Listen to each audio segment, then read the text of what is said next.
고등학교 때 처음 만났습니다. 정확히 언제부터 사귀었다고 말해야 할지도 애매합니다.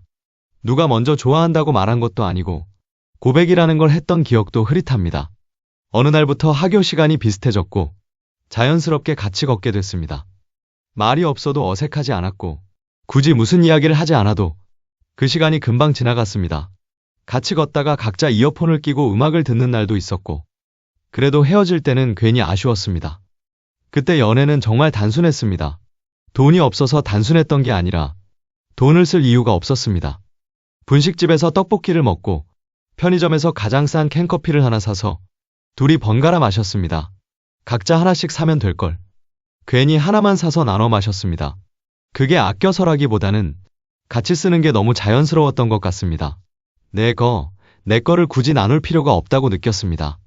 버스를 타고 집에 갈 때도 굳이 종점까지 갔다가 다시 돌아오곤 했습니다. 집에 가면 각자 해야 할 일도 없으면서 괜히 더 같이 있고 싶어서 그렇게 시간을 늘렸습니다.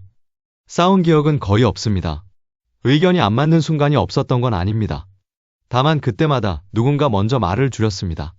이야기를 더하면 서로 불편해질 것 같았고 그 불편함이 생기는 순간 연애가 틀어질 것 같다는 생각이 들었습니다. 그래서 우리는 불편해질 만한 이야기는 웬만하면 꺼내지 않았습니다. 돈 이야기, 서로 마음에 걸리는 부분, 앞으로의 문제 같은 것들. 그게 배려라고 생각했습니다. 그게 오래가는 연애의 방식이라고 믿었습니다. 5년을 만났습니다. 군대도 기다렸고 각자 힘든 시기도 있었지만 헤어지자는 말은 한 번도 나오지 않았습니다. 지금 돌아보면 그건 서로를 너무 잘 알아서라기보다는 서로에게 실망할 기회를 아예 만들지 않았기 때문이었던 것 같습니다. 그래서 결혼은 큰 결심이라기보다는 자연스러운 다음 단계처럼 느껴졌습니다. 이 사람이 아니면 안 되겠다는 확신보다는 이 사람이니까 괜찮겠다는 생각이 더 컸습니다. 결혼하고 아이가 생겼습니다. 처음엔 정말 정신이 없었습니다.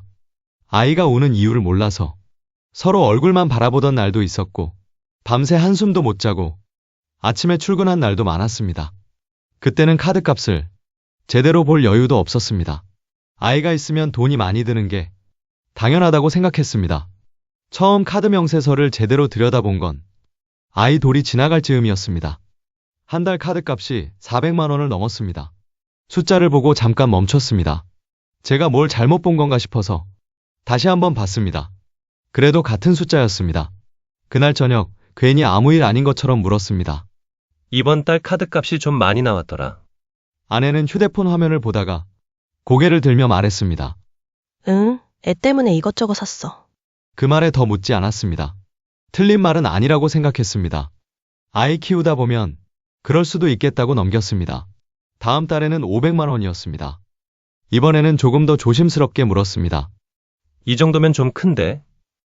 혹시 뭐 많이 산 거 있어? 아내는 잠깐 생각하더니 말했습니다. 기저귀랑 병원비랑? 요즘 애 크니까 이것저것 들어가잖아.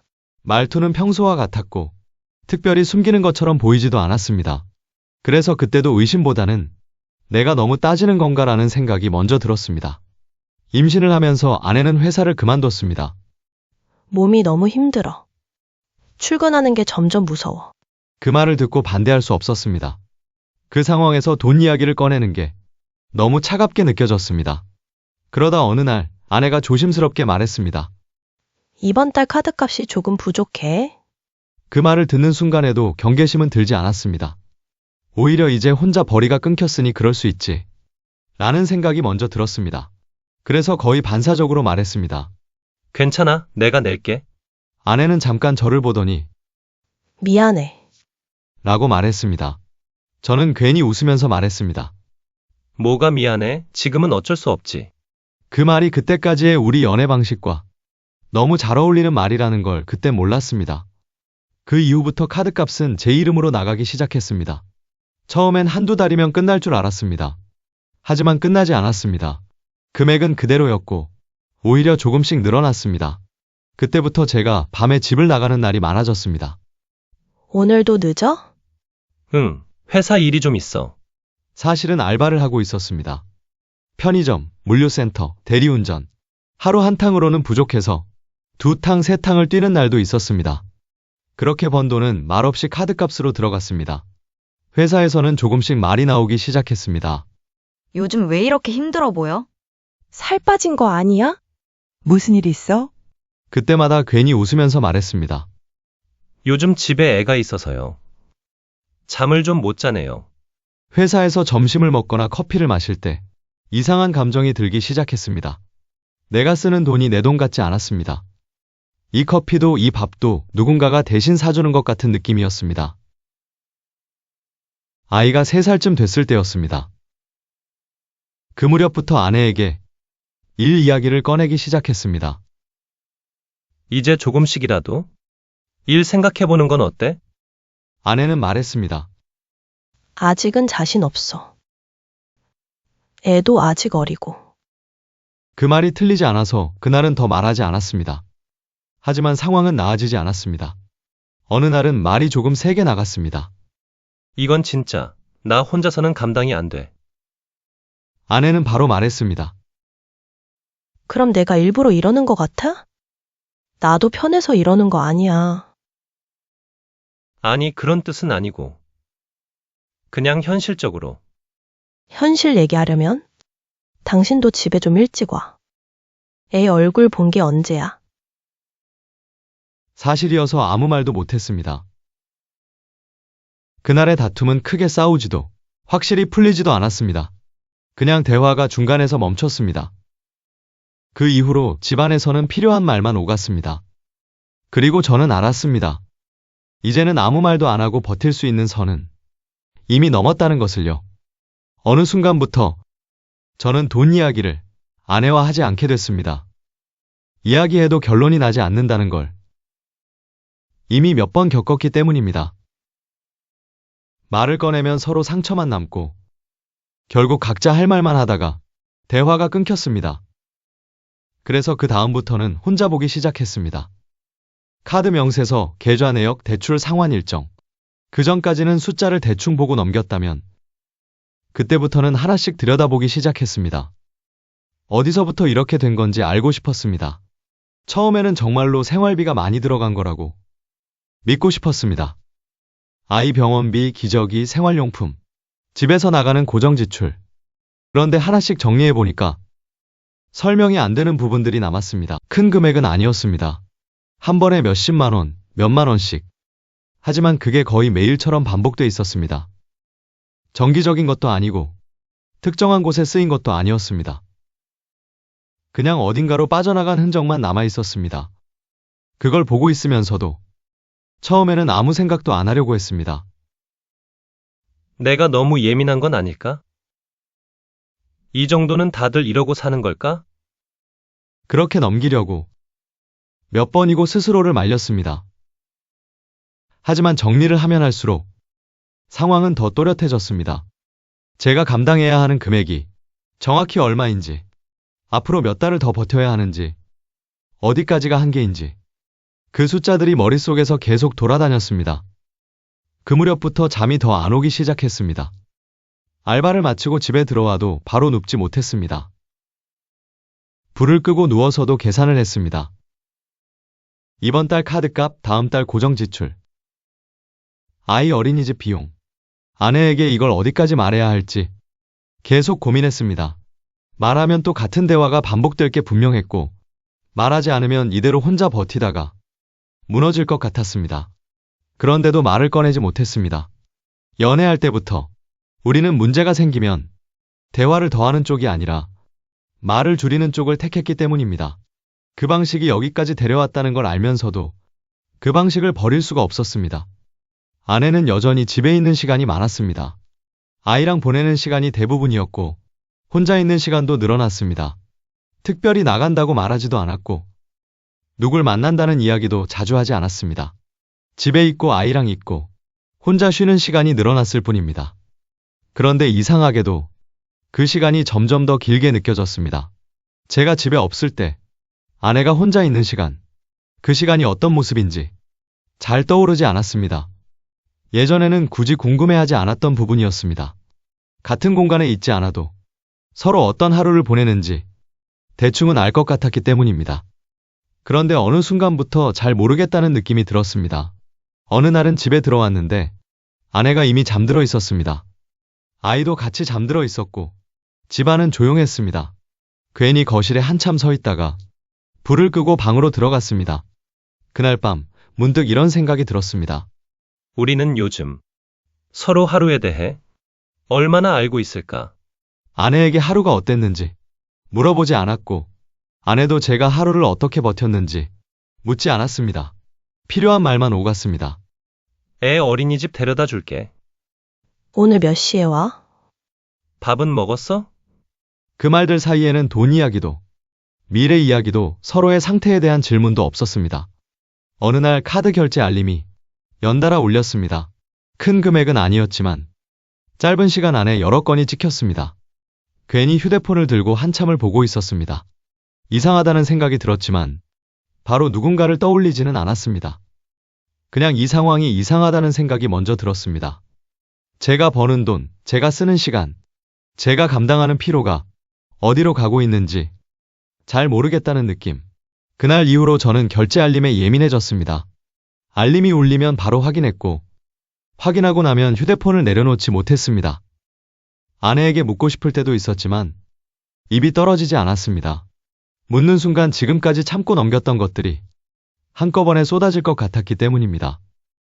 그래서 또 혼자 넘겼습니다. 그런데 혼자 넘길수록 질문은 줄지 않았습니다. 오히려 점점 더 선명해졌습니다. 이대로 계속가면 나는 어디까지 가게 될까? 아내와 아이를 지키기 위해 버틴다고 생각했는데 어느 순간부터는 내가 사라지고 있다는 느낌이 들었습니다. 회사에서도 여전히 같은 말을 들었습니다. 진짜 괜찮아? 얼굴이 너무 안 좋아. 괜찮다고 말하면서도 속으로는 어디가 괜찮은 건지 잘 모르겠다고 생각했습니다. 집에 와서 아이 얼굴을 보면 마음이 잠깐 놓이기도 했습니다. 그런데 그 잠깐이 지나면 다시 현실이 돌아왔습니다. 카드값, 알바, 잠, 그리고 말하지 못한 이야기들. 어느 날 밤, 아이를 재우고 나서 거실에 혼자 앉아 있었습니다. 불을 끄고 휴대폰 화면만 켜둔 채로 계좌 내역을 보고 있었습니다. 그때 처음으로 이 생각이 들었습니다. 이걸 나 혼자만 알고 가는 게 맞는 걸까? 아직 무슨 일이 벌어졌다고 확신할 수 있는 건 없었습니다. 아직은 누군가를 의심할 단계도 아니었습니다. 그런데도 이대로 모른 척하기에는 너무 많은 것들이 내 손을 떠난 느낌이었습니다. 그날 밤 아내가 먼저 말했습니다. 요즘 왜 이렇게 늦게까지 앉아? 저는 잠깐 망설이다가 말했습니다. 그냥 생각 좀 하느라. 무슨 생각? 그 질문에 바로 대답하지 못했습니다. 어디서부터 말해야 할지 잘 모르겠었기 때문입니다. 결국 아무 말도 하지 않았습니다. 아무것도 아니야. 내일 출근해야지. 아내는 더 묻지 않았습니다. 그날도 대화는 그렇게 끝났습니다. 저는 알았습니다. 언젠가 이야기를 꺼내야 하는 순간이 올 거라는 것을요. 다만 그게 언제일지는 아직 모르겠다는 것도 말입니다. 그날 이후로 저는 계속 같은 생각을 하고 있었습니다.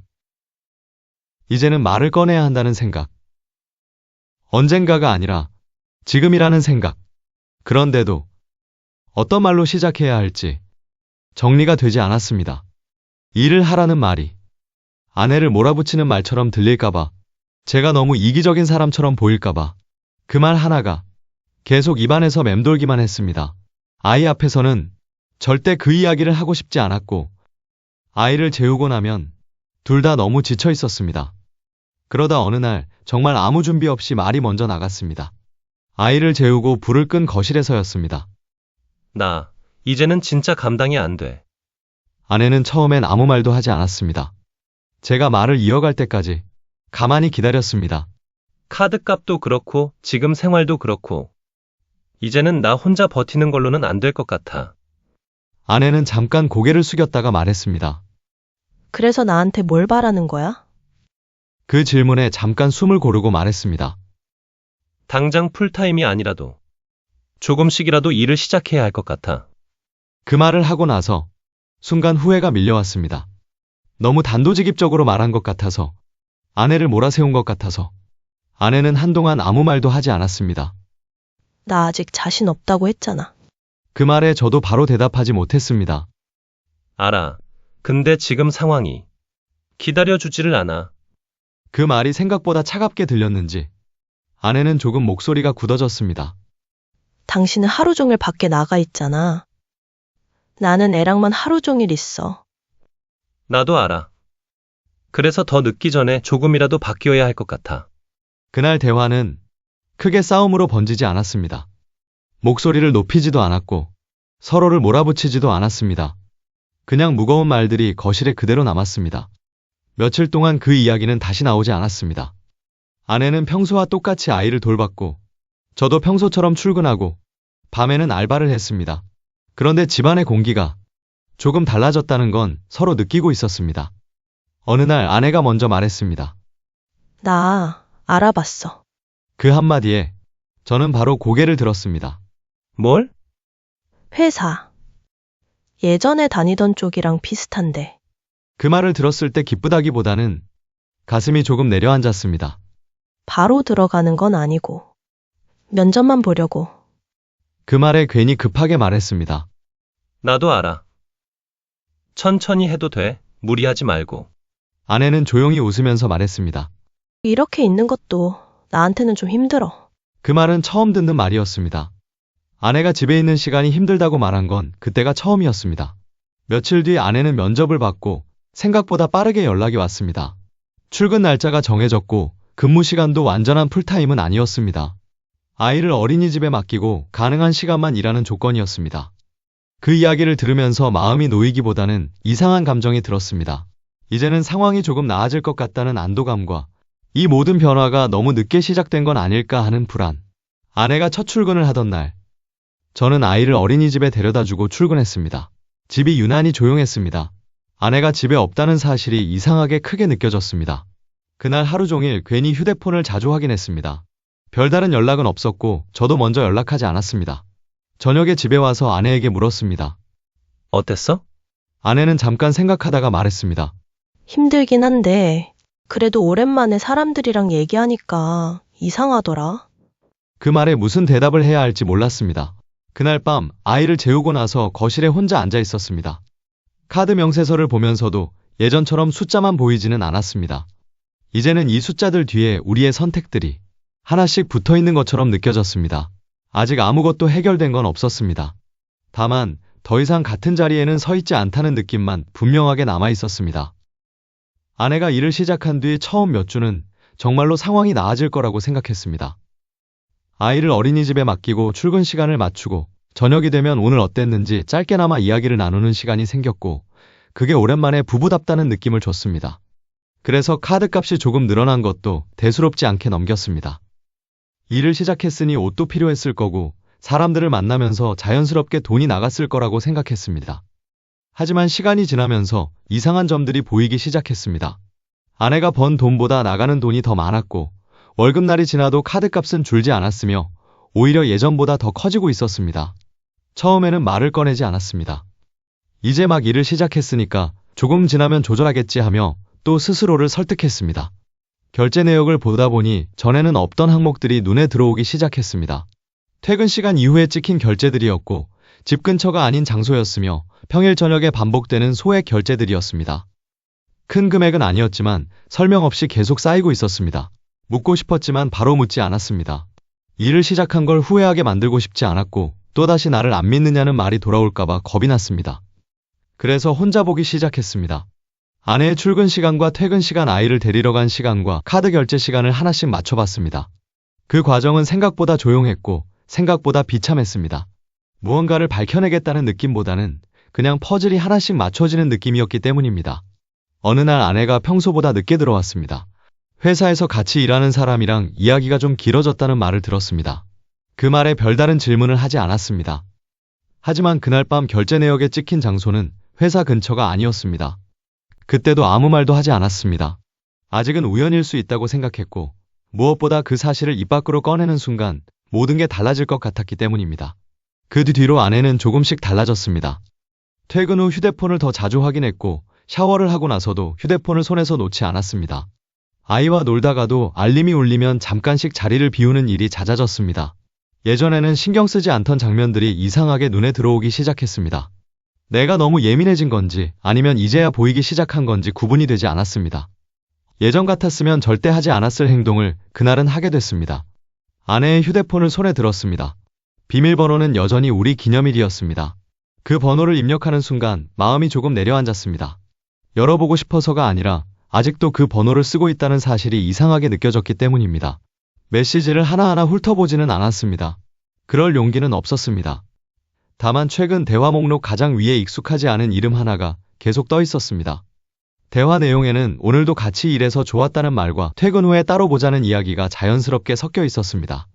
업무 이야기와 사적인 말이 구분되지 않은 채 이어지고 있었습니다. 그 순간 알았습니다. 이 사람은 그냥 회사 사람이 아니라는 걸 알았습니다. 휴대폰을 내려놓고 한동안 아무 생각도 하지 못했습니다. 심장이 빨리 뛰지도 않았고 화가 나지도 않았습니다. 오히려 머리가 텅 빈 느낌이었습니다. 이걸 지금 이야기해야 하는지 아니면 조금 더 기다려야 하는지 판단이 서지 않았습니다. 확인한 순간 바로 묻는 게 맞는지 아니면 모르는 척하는 게 맞는지도 모르겠습니다. 아이 얼굴이 먼저 떠올랐고 그 다음에야 아내 얼굴이 떠올랐습니다. 이 이야기를 꺼내면 지금의 일상이 무너질 것 같았고 아무 말도 하지 않으면 나 혼자만 이 사실을 안고 살아야 할 것 같았습니다. 어떤 선택을 해도 이전으로 돌아갈 수는 없다는 생각만 분명해졌습니다. 그날 밤 저는 거의 잠을 자지 못했습니다. 아침이 오면 평소처럼 아이를 깨우고 출근을 해야 한다는 사실이 이상하게 느껴졌습니다. 아무 일도 없었던 것처럼 하루를 시작해야 한다는 게 가장 어려웠습니다. 지금도 잘 모르겠습니다. 이걸 언제 어떻게 말해야 할지 아직 정리가 되지 않았습니다. 다만 분명한 건 그날 이후로 제 마음속에서는 이미 많은 것들이 끝나 있었다는 사실입니다.